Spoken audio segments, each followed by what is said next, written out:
distance du séjour de mort.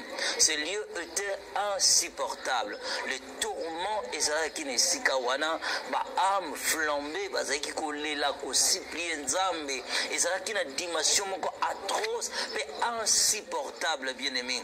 Alors Yesu tant tozaki kotambola na kati ya lieu de tourment, Yesu azaki toujours ko continuer kolela koloba ete nasalaki esika oyo pona moto te, nasalaki esika oyo na moto te, kasi soki moto azali koya na esika oyo ezali mokano na ngai te, a cause ya erreur ya moto nde moto azali koya na esika oyo. Alors mokolo wana nde tozali kobima na kati ya chambre ya restitution. Et tant tozali kobima ba âme wana bato wana bazalaki na kati ya bafosse na bango ya tourment, bazali kotombola maboko na bango bazobenga Yesu, Seigneur, aie pitié de moi, je t'en supplie Seigneur, fais-moi sortir, je t'en supplie Seigneur. Alors ces jours-là je pleurais, je dis Seigneur, oui, je dirais au monde que ce lieu est terrifiant, que sika oyo ezali na koyebisa bato mokili, que sika oyo ezali somo kobanga pe l'équipasi kolome bimisangai na ko supporter yango te, alors que le ténèbre ezalaki partout. Molili moko oyo na mokili totikala jamais kozana molili wana kolela koganga bato. Donc eza de milliers de personnes nde bazali ko se retrouver na esika na lifelu na zoi koka kolela wana na niveau moko impossible, inexplicable. Alors tous les kobima na kati ya chambre ya wana, tant tous les kobima, je voyais comment ba démon bazokota na batu mususu, batu wana bauti kokufa na mokili, ba bazaki na banyonga batu bafuta te, ba bazwa biloko ya batu na mokili, batikala kosakite na ngote, bazaki kobima na kati ya chambre ya wana. Alors ces jours-là to chambre wana to prison wana, alors parce que kuna babenga ngo plus ba chambre, mais na zobenga plus ba prison pour nous faciliter compréhension ya batu. Alors on est aussi là qui kobima sikoyo na section wana. Tango to bimi tous allez continuer route. Alors le Seigneur a dit qu'on continue koloba na ngai. Alors yebisa peuple na ngana mokili ke esika oyo na salaka yango pona moto te. Na bongisaka esika oyo pona satana na ba mwange na ye. A cause ya mabe, a cause ya iniquité, moto azali kosala nde moto azali koya na esika oyo ya tourment.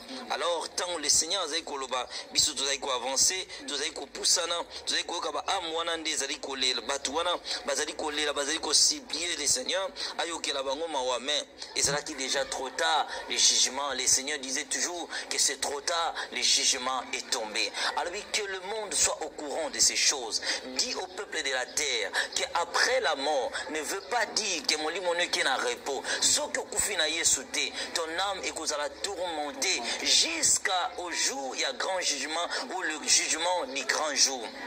Et le Seigneur parlait de qui kozonga siko na tinel wana parce que ba prison ou ba chambre ezalaki na ba tinel, donc ezalaki clôturé, mais ezalaki ba petite sentier ba ruelle wana, et là tozongi envoyer des démons ou bazaki kotambola na kati ya molili wana au milieu des ténèbres. Maintenant nazaki koyoka bato bazolela nazoka makelele parce que surtout bimi na tinel tozomona bato ndingi bazol tozoka kama makelele koto bato bazolela ezaki siko ba mir. Alors biso to bande koya na kati ya paroi, il y avait maintenant des démons où bazaki ko se promener bazotambola ba démons na bazoseka bazolobaka à tout moment qui réjouissez-vous, ici c'est votre royaume pour l'éternité. Nous avons rencontré aussi un groupe de démons où bamande koya basimbi bakran pesu ya batu ya mitu basimi mitu bakran batu bazoleka nango. Alors tant que tu koya chemin faisant, le Seigneur zai koloba na ngai. Étant déjà que tout ça qui a bâti et d'ici na komona tourment wana aussi loin que mes yeux pouvaient voir nazai komona portail moko na musika ya munene. Alors le Seigneur a lobi na ngai singeli tout se précipiter to ke ni kokota na chambre wana. Tant to bandi koya tozomata ba lave de feu tozoleka ba moto place wana esika wana siko nyama zika kate, il y avait ba nyama nyos ba animaux nyos mpi bazana esika wana mais bango bazika kate kaka moto ndi azali tourmenté na esika wana. Alors nde na tangu wana tangu tozaki koya tozaki ko continuer route na biso na Seigneur, tozaki ko continuer route nde tobandi koya azaki koloba na ngai tangu tozopusa na pembeni ya portail wana tomoni likolo nango bakomi les condamnés des églises. Alors tant qu'on a moni va commis les condamnés des églises, alors le Seigneur a lobi nanga été et sengeli to kende kokota sikoyo na chambre wana ya ba condamnés des églises. Alors je fus étonné na lobi Seigneur, est-ce que bato ba kenda l'église bato penza ba kenda ko sambela ba ko se retrouver na sika oyo. Les condamnés des églises. Natuni Seigneur, mais comment ça? Alobi nanga iboye. Alobi nanga ese bato yo bazali na kati nesika oyo. Bazali bato bazali ko kende église, mais basili ko respecter ba principe nanga ite. Basili ko respecter ba tambola ki lolenge ngai na linga ki te pona bango. Basala ki te oyo nga na linga ki pona bango na mokili. Alobi il y a deux façons ya ko sambela nga. Ezali na ba o bazali ko sambela nga par ma volonté, mais ezali ba o bazali ko sambelanga sous ma colère. Alors dès la temps wana to bandi ko pusana. Ephésiens chapitre 5.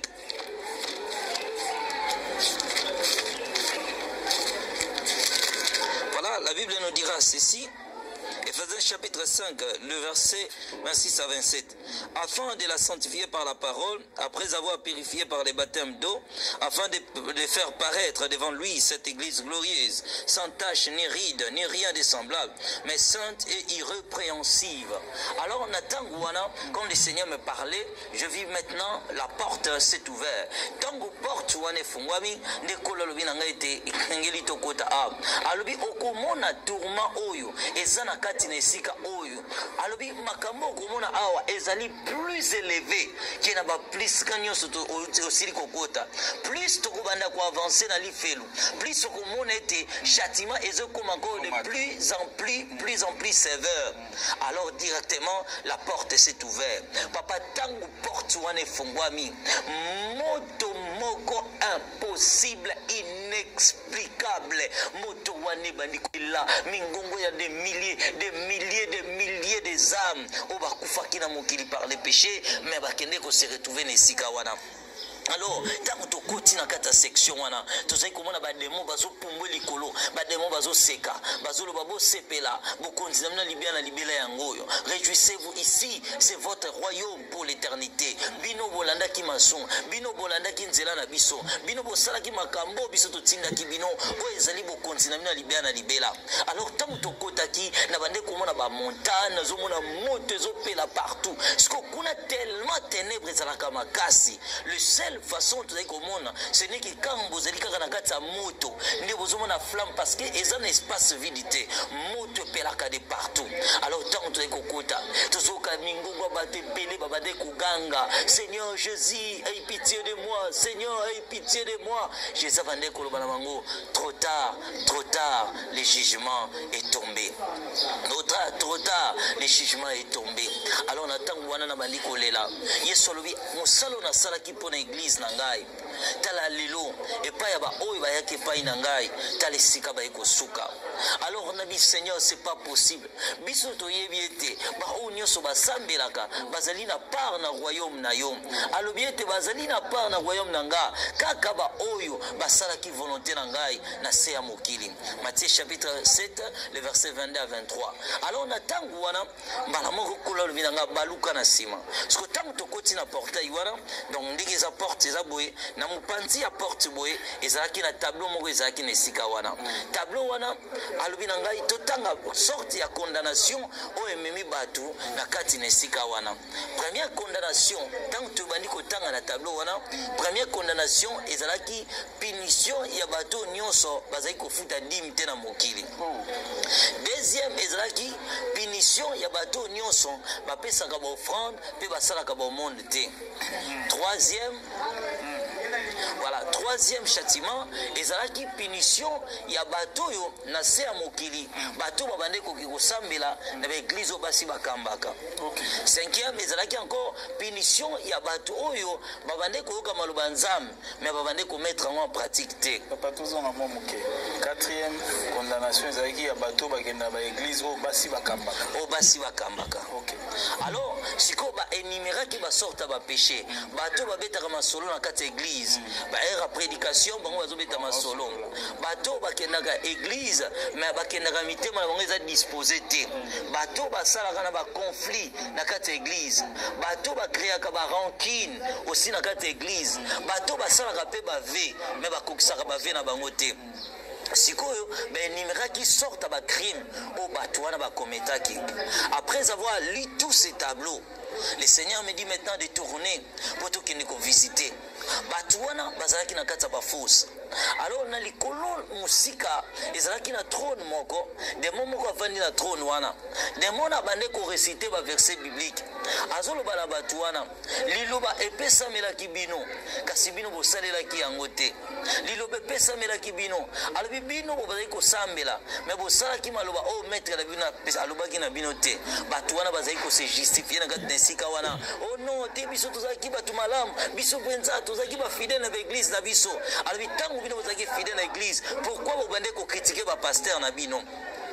Alors on attend voilà, tu sais que le prince des démons a dit que le Seigneur m'a dit maintenant tu vas visiter Batu parce que kuna ndenge na lobaki na bandeli bachaka batu na ba force wana ezali masumo mutasala kana mokili chaque lisumo sala kana mokili otonga ka déjà libulu na yo na li fait le sika ba kochayo psaume.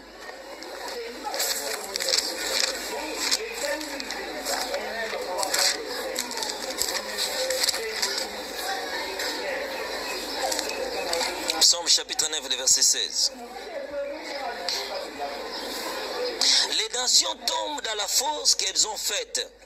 Leur pied se prend au filet qu'elles ont caché. Apocalypse chapitre, Psaume chapitre 7, encore aussi le verset 16. Il ouvre une fosse, il a creusé, il tombe dans la fosse qu'il a faite. Donc chaque péché que Moutou a commis dans Mokili, Moutou a tchumbolaka déjà les boulous naïe, ou il a tourmenté d'enfer. Alors maintenant, et Seigneur qui t'a place soin des akilo la montagne, ne te bandis ko kita na place wana. Ko kita to bande ko kita na place wana tant to bandi ko zo descente wana, ne to moni ba fosse enflammée. Ezaki ko cracher moto, zo bimisa moto. Tozaki ko yoka ko lela ya batu de milliers de personnes. Alors tant to bandi ko poussana. Na première fois to bande ko yoka mutu moka zo lela. Alobina kende na zongisa, na kofuta, na zongisa, na futa, na zongisa, na futa, na zongisa. Tant to komi na fosse wana, le Seigneur a tout nié. Mon fils, vous allez nesika oyo abandi kolela alobi Seigneur aie pitié de moi, j'accepte que je mal fait, Seigneur je prends ma décision, accordez ngai kaka seconde nazonga na mokili na bakofuta badimi na ngai alobi na ete tango nyonso ozalaki na mokili ofutaka badimi na ote pona nini. Alors trop tard, le jugement est tombé. Alors Moutouna bandiko supplier, abandiko senga clémence. Si on a quatre fois soit nazaraki, et zaki le quoi mabaku, et sera mabakuma tutu li boulou. Si on n'est pas matutu, et zopé la moto, ce qui monte mati, et kiti. Ce qui est quitté, c'est le quoi c'est refroidi, mais tant même c'est le quoi c'est refroidi. Moutouna ici à Ziki, parce que c'est squelettique, à sa tsunami, sous Tatikala orbita pam, à Zozika. Si on bongo, et zalaki belé na kata li boulou. Mbongo nezaki à la fois ezozika à la fois ezozonga malamu mbongo ne bande kuganga justice. Alors on a tuni Seigneur nini asali ya mabe na mokili alobi tango azalaki na mokili nazalaka kopambola ye nazalaka kofuta dimte. Malachie chapitre 3 verset 10. Là, les enfants de Dieu peuvent lire pour que tu gagnes temps de témoignage. Alors, chaque fois que Bible le Bible est Malachi, le pays vous êtes frappé de la malédiction et vous me trompez. Et vous dites à quoi t'avons-nous trompé? Et la Bible dit que dans des dîmes et des offrandes, alors chaque fois qu'une personne ne paye pas sa dîme, Moutouana a chargé mon lit monnaie la malédiction. Or, les âmes maudits n'hériteront point les royaumes des cieux. Alors que tous qui passé dans la fosse naïe, Moutouana zaïko lela. Alors chaque fois zolinga a grimpé, à matazuru ba Seigneur, je t'en supplie, nandimi Seigneur, que ta parole est la vérité. À cause de ma besoin nangai, nde yanguna salaki boye. Seigneur, j'accepte. Nandimi ko zonge panayo, nandimi ko futa dim nangai. Mais Yesu alobaki naïe, trop tard, le jugement est tombé. Après hier, tous continuer dans la fosse. Tant que Yesu alobaki naïe trop tard. Tous allons avancer encore. Dans la phase suivante, tant que nous opposons les colonnes à Bisso, tu continues à qui tourmenter dans le cadre. Mutuana pe abande kolela. Alors Seigneur, yokena ngai mawa. Seigneur, s'il te plaît, aie pitié de moi. Libéringa na katina esika o. Mais Yesu abandi ko c'est trop tard. Alors tu as eu l'opportunité de régler tes comptes, mais tu ne l'as pas fait. Et ça déjà trop tard pour nayo. Jugement nangé kwei. Alors Seigneur, mais nazala ki fidèle. Nazaka ko futa dim nanga correctement. Alors ba dim nyoso futa na tikala ko yeba yango te. O tikala ta ko futa dim moko te mukolo nangai. Siko tangu yazolo ba ke ya futa ba dim. Na moni esprit moko ezala ki lokwa forme lilingi na simane. Ezo chubeli konga na mutu. Ezo ba yoza membre na biso. Yoza membre na biso. Alors le Seigneur dit, alors ezali trop tard, le jugement est tombé. Alors na tuni Yesu siko mutu asalinin. Yesu yokela ta oyo mawabimisa ye. Alobi musalo nga na salaki na ekulusu. Ezali na efficacité ya kokangola moto. Tango moto zali na mukili. Mais tango yene sika oyo ngai na pardonnaka sous éternité ya moto te. Soke si muta kufi jugement na ngai bandi. Hébreux chapitre 9 le verset 27. Alors na tuni kolo asala kinini parce qu'il y a zolo bakeza innocent abande ko futa badim na ye. Le Seigneur me dit ceci, azaka ko futa dim na une église, mais la dim azaka ko futa na église wana le pasteur fit un occultiste. Oh, lorsque ozo futa dim na yo alobi boy la dim ezali alliance oyo batumi bale basali soki yo ozo tambola na ekobo mondimi afuti yo dim na ye a traité alliance na vie ekobo o pasteur ozana yango soki yo ozo futa dim na yo et pas pasteur ozo mutalokuta o traité directement alliance na le dieu de mensonge soki ozo futa dim na yo et pas un occultiste ta dîme ne sera jamais reconnue de Dieu. C'est la dîme que tu as envoyée par les diables. C'est-à-dire la dîme, c'est l'engagement de l'homme. Le Seigneur me dit ceci, que la dîme, c'est l'engagement. Moutou azali ko futa dîme, azali ko ndima esprit, azali ko kamba moutuana. Alors, ce qui moutuana azali na vérité. Tango azali ko futa dîme, mais pas na ye. Alobi nange lagi sinini. Iyo, nandimi nzambe na yo. Nzambe na yo, azala nzambe na ngai. Siko, soki yo zo futa dîme, et pas ya moutou, azali dans la fausseté. Azali ko servir dans les mensonges. Yeba ke dim wana tango pesi yo accepter nzambe na ye. Alors binomi balé bo traiter alliance. Alliance wana bo traiter, alliance wana ko za pour l'éternité. C'est la raison que muto azali ne sika o. Na vie Seigneur, masala ki innocent. Alobi était même le péché par inconscient amène en enfer. Lévitique chapitre 4.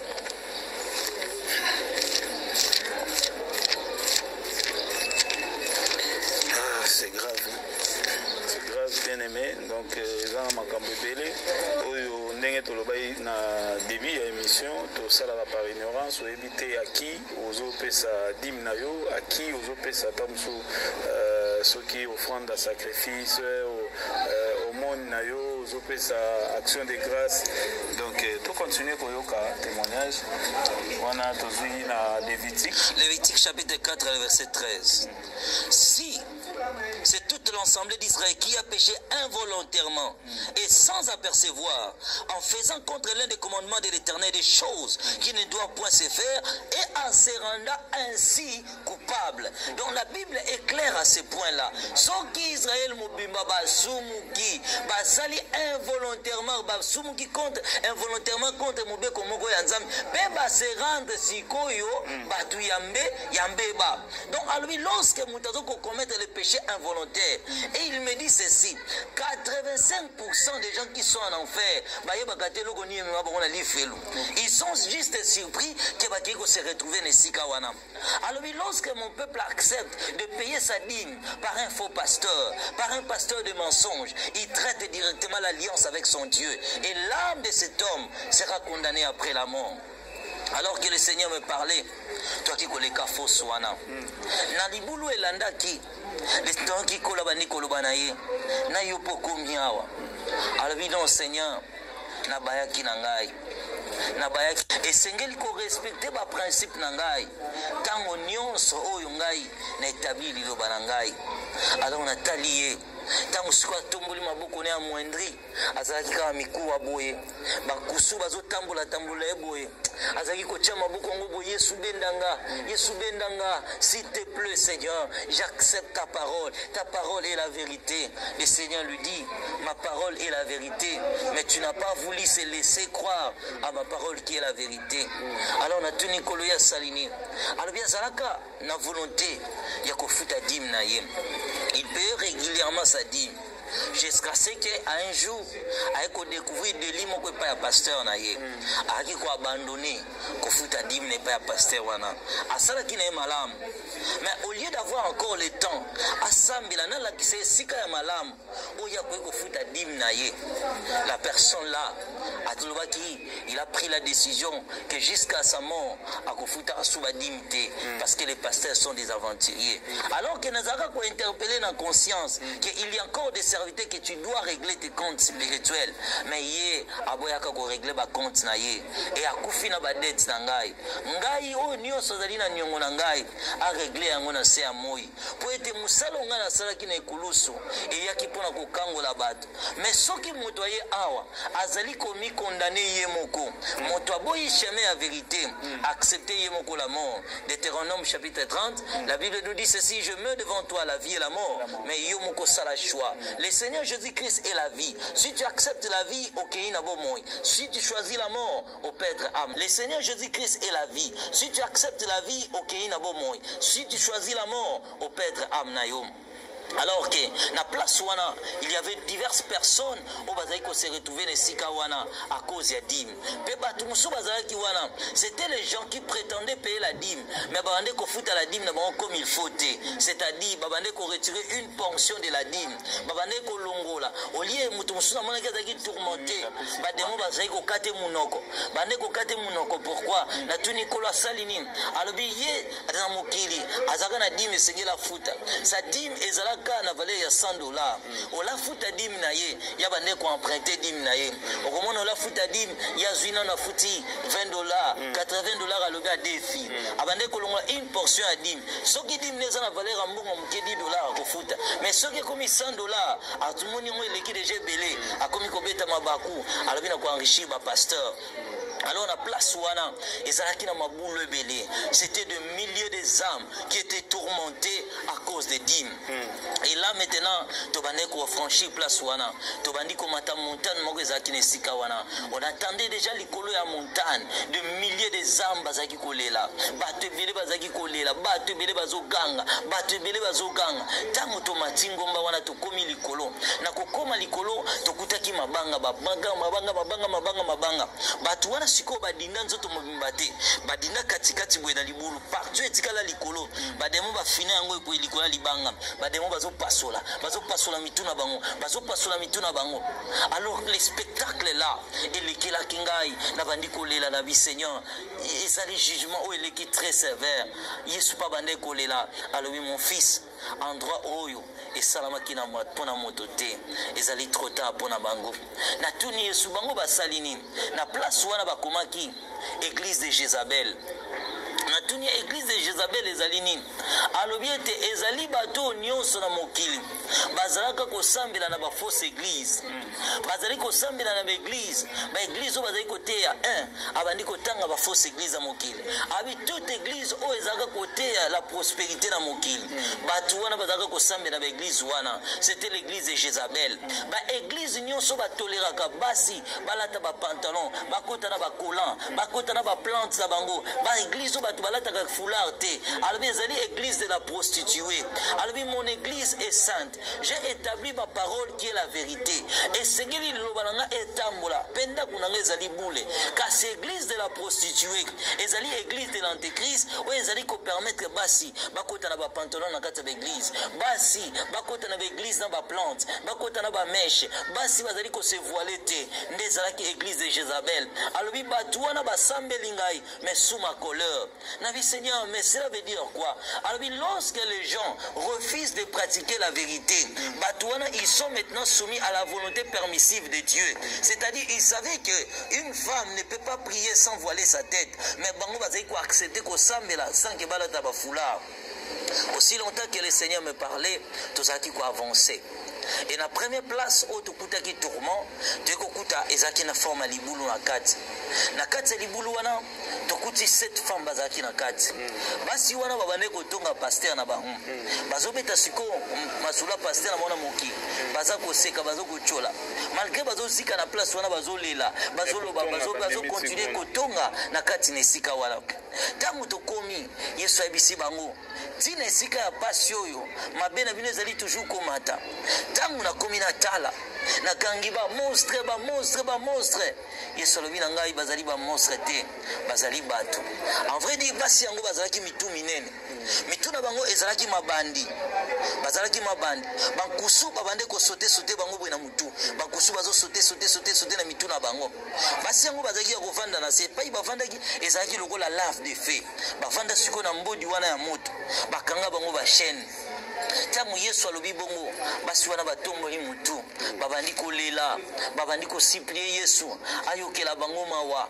babandi koloba Seigneur yokela biso mawa pasteur na biso makambo ateyaka biso te Yesu alobi soki pasteur na bino ateyaka bino te kasi liloba na ngai elobaki yango boyebaki ete na liloba na ngai ete mwasi akoki kosambela jamais sans avoiler mutu na ye na tuni Yesu bango basali nini alobi bazalaki basi ozomona bazalaki ba diagonese bazalaka ba protocole ba intercesseur na église mais na église na bango bazalaki kolata foulard te mitu na bango ezalaka poelele yango wana mutu na bango awa ezali mabandi pe bazali maudit à cause bazalaki kosambela nga sans voler la tête.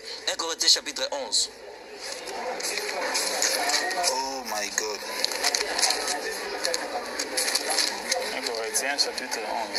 Voilà, chapitre 11, verset 4. Non, je prends directement verset 5. Toute femme au contraire qui prie et qui prophétise, la tête non voilée, déshonore son chef, c'est comme si elle était rasée. Car si une femme n'est pas voilée, qu'elle se coupe aussi les cheveux. Or, s'il est honteux pour une femme d'avoir des cheveux coupés ou d'être rasée, qu'elle se voile. L'homme ne doit pas se couvrir la tête, puisqu'il est l'image de Dieu, à la gloire de Dieu, tandis que la femme est la gloire de l'homme. Ésaïe chapitre 3.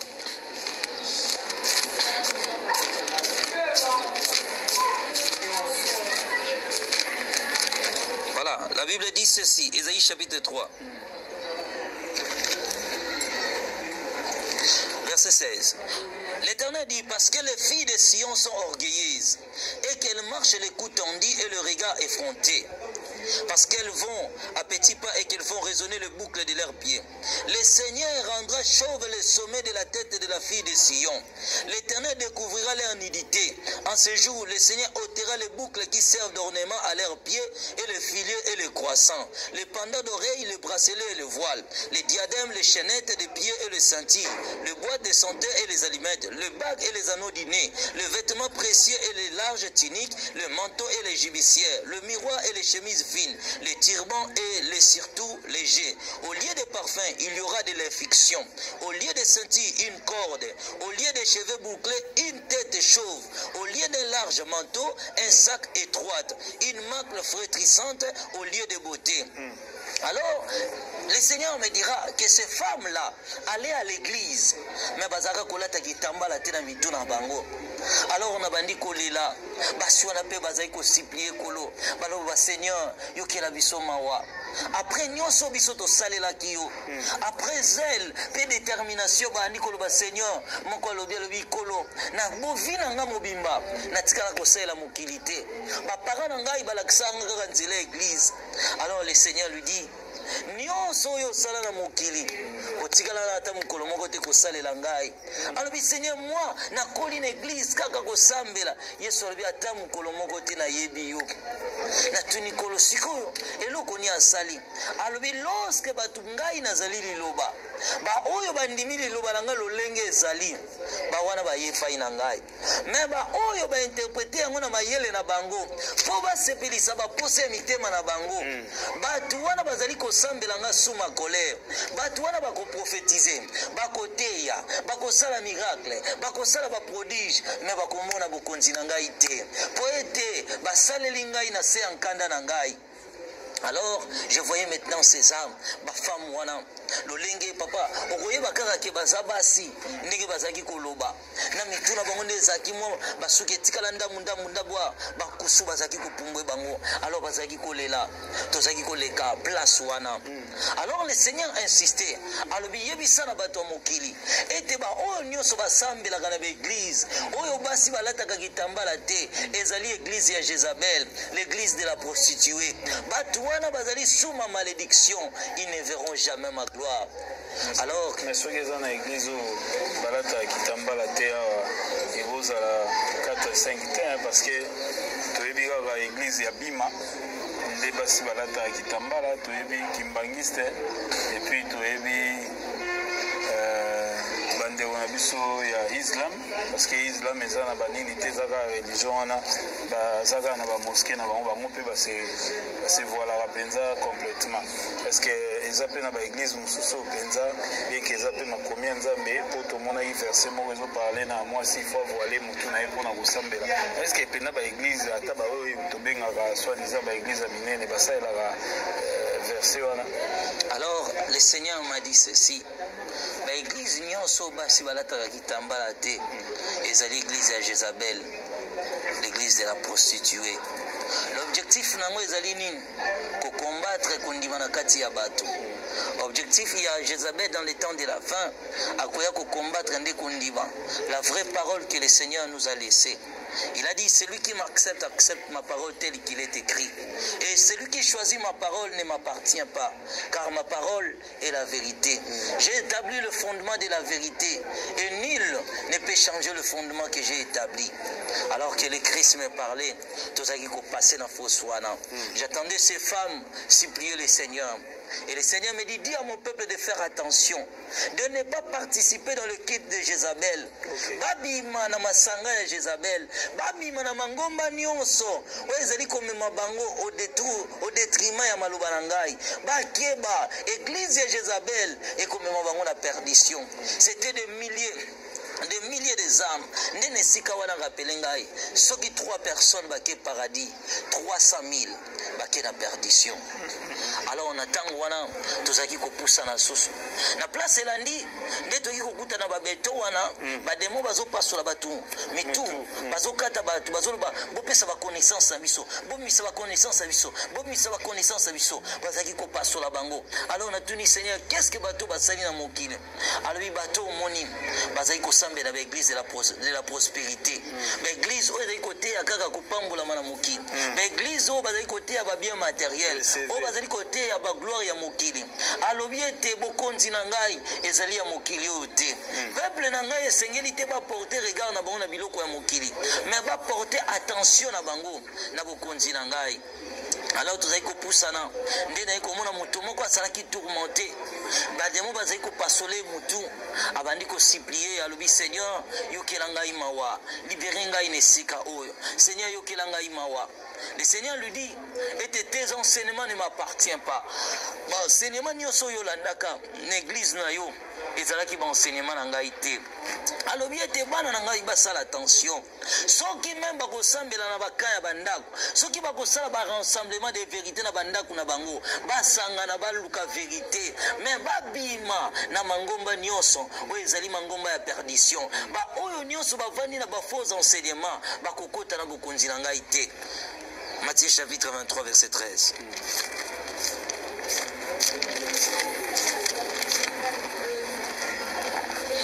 Malheur à vous, scribes et pharisiens hypocrites, parce que vous faites pour les pharisiens, pour être bien, vous voyez que vous avez bokonzali kolote, mais vous kangeli pe batu mususu nzela ya bokonzali kolo, pour batu wana balika ki babika te. C'est vous pasteur surtout bito le canon wanate na malheur à vous les pharisiens, vous voyez vous kota te bokangeli, wana ce que baza vous s'adresser na bana na ba serviteur oyo baza ko kotalisa plus ba prospérité et puis tout exactement na banani na esprit nini oyo contexte wana ele. Oui, soki tozwi na contexte wana ba pharisiens bazalaki bato na ntango kala bazalaki kotangisa bato na kati ya ba synagogue bazotangisa bato la connaissance de la parole de Dieu ou bazali lelo remplacés par des pasteurs. Mais ces organisations n'ont pas été laissées par Moïse. Ba pharisiens bana ezali ba organisation ba formaliste et yaki après bon ba sali ba organisation na bango pour ba gérer ba synagogue, il y a ba méditation, il y a l'écriture comme ba scribe, non lelo bazali ba docteur, ba université biblique, ba blo mo wande ngona to ba serviteur ou bazako ba docteur. Bon soki tozu penza na angle actuel bazali bato yo batangi mobeko ya Moïse pour bakoma kotangisa bato mosusu ndeza akisuko bazali ba sadducéens bazali ba scribes bazali ba pharisiens ndeza ka kriki ya bato wana. Alors ces gens-là aujourd'hui sont interprétés par des pasteurs. Pourquoi? Parce que Malachie chapitre 2 nous dit ceci que c'est le sacrificateur, il faut garder connaissance pour apprendre la vérité. Donc c'est-à-dire l'homme de Dieu qui est le pasteur,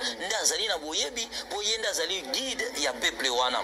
Alors lorsque le Seigneur dit que vous, pourquoi la connaissance des fidèles est plus petite que la connaissance des pasteurs? C'est pourquoi il y a des choses encore. Si le Seigneur révèle dans le milieu public, bébé spirituel, dans maturité à connaissance de la parole de Dieu, comme si niveau. Mais les hommes de Dieu, dans la maturité, alors, les serviteurs, qu'est-ce qu'ils ont fait sur la terre? Ils savaient la vérité. Ils connaissaient vrai la parole de Dieu. Mais pour plaire, pour ne pas perdre les fidèles, parce que si tu dis aux fidèles de chercher premièrement le royaume, l'église ne sera pas peuplée. Ces gens-là refusaient d'enseigner la vérité à cause de la richesse, à cause de la foule, à cause aussi d'être accepté par les gens. Or, ce qui compte, ce n'est pas l'acceptation du monde, mais c'est être accepté de Dieu. Alors, à ce moment-là, on devait passer Moutouana. Non, le boulot est lundi maintenant. Toi qui tourner à moi, qui tourmenté dans le cadre. Bah, des mots, qui bétaillé, qui tourmenté. Alors le Seigneur me dit, tirez attention au yokamakamni bademo bazolo banaye. Bademo bayebisie. Est-ce que comment mité na maloba na bino? Boluke luka liboso bokonza likolo. Pona nini yo lakisaki batu biloko ya mokili kaso lakisaki batu vérité te. Alors mutu wana bandi ko se justifier. Azo bisa bademo wana na ko sala nini? Bandi balingaki na bango te. Soko zo bisa bango ke batika mabe. O bisa bango bata mwana kubanga nzambe. Ngana bande ko tala intérêt nanga. Na koso moya kulieza te, moya kufuta ndaku kozala te, moya kosaba besoin nanga ezalaki te. Alors ngana zaki na posa ya bandimi ebele. Ah si je savais, ah si je savais, ah si je savais. Pourquoi nazelaki ekomela ngai trop tard? Alors ba démon bandi koloba na ye. Pourquoi yo o respectaki ba principe ya Nzambe na ote? Ba démon wana bazaki ko réciter ba verset biblique. O ezali ko talisa ete maloba ya Nzambe ezali ko lakisa d'abord batu ba bongisa etamboli na bango na se ya moyi. Alors mutu wana bande kolela ba démon na ba yebisebwe biso tozali ko torturer yo pona nzela na opesi biso batu ebele omemeli biso ba arme ebele. Alors na tangu wana Yesu bande kolela. Alors chaque fois que mes serviteurs bazo sala musala o esengeli te malamu na mokili bazali komema na carrément peuple na ngai. Alors bili loba na ngai eyaki po choquer batu eyaki te po sepelisa batu mais po bongela batu. Alors bitangu ngana nazalaki na mokili liloba na ngai ezaki kopanza batu ezaki kokimisa batu memba oyo batanga makibabika batu wana babande kolanda yango malgré na pasi na yango. Soki liloba na ngai ezali kosepelisa batu soki liloba na ngai ezali kotia batu à l'aise soki batu bazali koloka maloba na ngai pe bazali kosepela c'est que liloba wana ezali ya ngai te. Il faut que liloba na ngai eya kokorige batu elakisa batu mabe na bango po ezongisa batu na nzela. Alors, natuni Yesu ya salinine, alubi ya zalaki pasteur, tanga zalaki na seya mokili. Mais à cause de l'intérêt égoïste, il savait la vérité, mais il a caché la vérité pour plaire aux hommes. C'est pourquoi les démons bazali ko torturer, bazali ko réclamer enseignement na bango, ba fausse doctrine ou ya ki bango. Alors, na milieu ya sikawana, je vis encore une âme à l'intérieur.